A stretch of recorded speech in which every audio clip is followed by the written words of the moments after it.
Hey everyone, it's Adam Ratliff with Adam So Fun. I'm starting this video out a little bit different because I've already went in and edited the whole thing. I just had to kind of do my outro and show you the final project. And the video ends so good right now that I didn't want to put anything at the end. So I'm just here, I'm going to show you the final project, and then it'll jump right into the video as if this little section never happened. But so this is the holiday mandala that I did. This is the finished piece. You can see that I used that gold thread stitched around on the inside to give it a lot of definition and detail.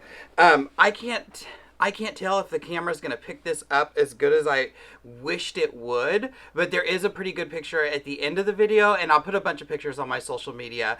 Adam So Fun, and that's SEW on Facebook and Instagram. But I love the way it came out. I recorded myself stitching and doing the detail work on half of it, so that's at the end of the video, and I just think it looked totally cool, so I didn't want to put anything else after that. So have fun at the end. Let me know if you make one. Tell me what you think. The quiltable design, which is the elaborate mandala half block. I'll link that one in this video and the original video to how I used Pro Stitcher to stitch out the design, and then I just went in and colored it in. And let me tell you this really quick. I was gonna do a stipple. And so the outside of this, you can see that it's not as dark as the inside because I actually did a stipple in the outside border. But then I was like, I'm never going to finish this if I just do a tiny, tiny stipple. Because some of these areas were like 1/8 of an inch big. Like, how do you even stipple that? Like, I'm not going to even try. So I just started scribbling. And I think it looks pretty good. I took a picture of it on our table. So it's going to go on the table when it's done. I just have to do some binding. But yeah. Another video, a different day, right? So I hope you enjoy the video. We'll see you next time, and happy holidays, everyone. Bye. Oh, hey, everyone. Welcome back to the channel. It's Adam Ratliff with Adam So Fun, and today I'm going to finish up that holiday mandala that I started. So this is the part 2 video where I'm going to go in with my metallic thread, and I'm going to do some detail work and really make that design pop. This is what I really love to do. I'm working smarter and not harder. I had Pro Stitcher make a fabulous design that could stand alone by itself, but now I'm going to use my free motion and just make it a little bit prettier and a little more fun. So what happened in the last video, in case you haven't seen it, is I had loaded up a piece of just solid fabric. This is going to be my favorite solid. It's from Connecting Threads, and this color is wine. That was loaded up. I'm using 2 layers of batting to get a nice, really big loft. So I'm using Quilter's Dream Poly and Quilter's Dream Puff. This is a wall hanging. Polyester is perfect for that. Pro Stitcher stitched out the design, and the design's from Quiltable, one of the new websites where you can buy designs for any robotic system. And the design is called Elaborate Mandala Half Block, and it's gonna it makes an octagon, kind of a circle-y octagon. So so that was stitched out in our last video, and now I get to go in and do the fun stuff. So I have already tensioned my machine, rethreaded with my metallic thread. I'm using Superior Metallics, and I believe, I can't remember, it's gold. It's one of the gold colors. I'll put the link in the description below. I'm also going to be using the Microfoot today. So when you're looking, if you're looking at it, you might think, what's going on? Did his foot break? My foot did not break. It just looks like it. And the Microfoot just has enough foot there to hold the fabric sandwich down while you stitch. And it just gives you such good visibility any way you're going. So the Microfoot is on. Like I said, I'm tensioned. I put a new needle in because I had my needle was getting a little bit old, and I do change needles a lot. My fabric color was wine, and for the mandala I used Superior Threads Omni thread. This is my favorite by far thread that Superior makes. It's my go-to thread, and this one is in the cranberry color. It's 3144, and yeah, we towed our bobbin, so we're ready to go. I want to show you one thing on my iPad before I start, so I'm going to bring the camera over here, and then we'll get started. There's not a lot to show you. I mean, this is kind of it, and then I'm going to stitch through it. So I'll probably put some clips of me stitching. If there's anything I find that I want to tell you while I'm stitching, I'll pop in and let you know. But for the most part, I'll show you how I kind of planned my path on my iPad, and then I'm just going to go out and stitch it, and then we'll meet back together whenever it's done. So I'll see you in a second to talk about iPad stuff, and then we'll come back to when we come back. All right? See you in a second. All right, so this is my iPad. This is a program called Procreate, and this is an iPad Pro.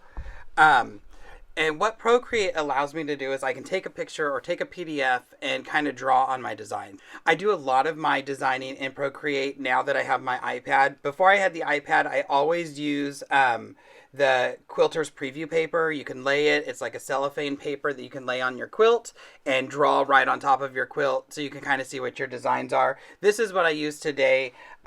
Unless it's a really quick, like, small block, I might pull my preview paper out.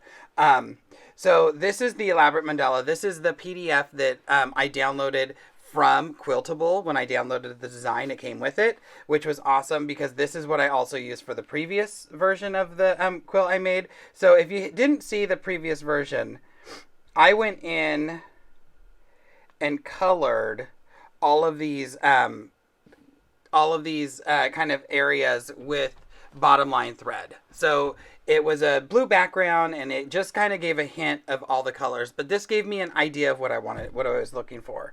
So in this case, I didn't want it to be exactly like that. So I started and I started with the PDF. I kind of made the opaquency really down or far down so you can almost barely see it because I am working in red, so I added a red background. So now there's my kind of design. So this is kind of what my quilt top looks like right now stitched out. And then I went in and added another layer. So instead of feeling, I'm basically doing the opposite of what I did with the last quilt that I made this way. So they're going to look different because the different parts are going to be popping out. So this is going to, like right here, this area that is red on the other quilt was, I think, pink. So so it will look a little bit different. I just wanted to kind of give myself an idea of what this might look like when it was quilted out. So I just kind of went in and started coloring while I was watching TV. And so this is how I design my quilts now. And this is, in theory, what the quilt's going to look like. You know, I didn't know if I wanted to straight line quilt this or meander. I think this is just kind of straight lines. I was just kind of doing it really quick. I'm going to use a small meander. That's why I put the Microfoot on, and I think it's going to look fabulous. So we'll have to see, and we'll have to wait and see. But I'm going to turn the camera around so we can talk about the machine really quick, and then I'm going to get started. All right, so a few things to notice before I actually start quilting. I loaded up my thread, so I have my metallic on. When I loaded it up, I only went through one hole in the barber pole. That's what I call it. I can never remember the official name, but it's the little strip that has the 3 holes. I'm only going through one. It's going to pull some tension off of my thread. And because it's metallic and it's a little bit trickier to work with, that's going to help me out a little bit. I definitely had to reduce my tension in my tension discs because metallic thread doesn't like a ton of tension. I'm using a size 18 needle, which is what they recommend. And like I said, I put a new needle in there. I'm doing bottom line in my bobbin, just like always. It's going to be fine. It's a yellow color, so if tension tends to slip, it's not going to be an issue because it's still going to kind of look like that gold. I went to my Pro Stitcher tab. I turned my gears off, so now I have my orange or my purple crosshairs. So I'm in free motion mode, and it's just going to help me move that machine a little bit better. And I put my Microfoot on. I'll bring the camera in close so you can actually see what the Microfoot looks like. But I'm ready to go. So I'm going to start stitching here really quick. I'll bring the camera in first, and then I'm just going to start stitching and go for it. I've kind of made a path where I can stitch back and forth and kind of fill these in. I think each place there's a spot that I can kind of jump to the next round. And I should be able to get a few of these rounds done. Probably about, let's see, 1, 2... 3 or 4, and then I'll advance so I'm not working so far away from me because I don't want my arms way out here. That's going to make me really tired. I want to be able to work as much as I can in this area. Obviously, that's not going to happen until I get here because of how the design moves out from the center. And this is as close as I could get it and still get the pieces that I needed here. So I'll bring you in a second, and then I'm going to start stitching. All All right, so here's my Microfoot. Like I said, it's just enough foot to hold that quilt top down. This is what the Surefoot would have looked like, and this is what I usually have on. This is one of the rare times that I don't actually have my ruler base on because I need to get like that extra inch. I need that extra inch. But yeah, so you can see how different the foot looks.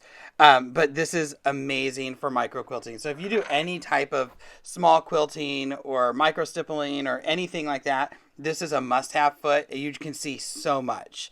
But I wanted to show you that, and I'm going to get started. I'll see you in a second. I have my stitch length. I'm stitching at a 13. I tend to usually go a little bit smaller than that, but I'm not stitching smaller than that in this case because I'm still using metallic thread and I want that thread to kind of show up a little better. So I'm stitching at a 13 stitches per inch.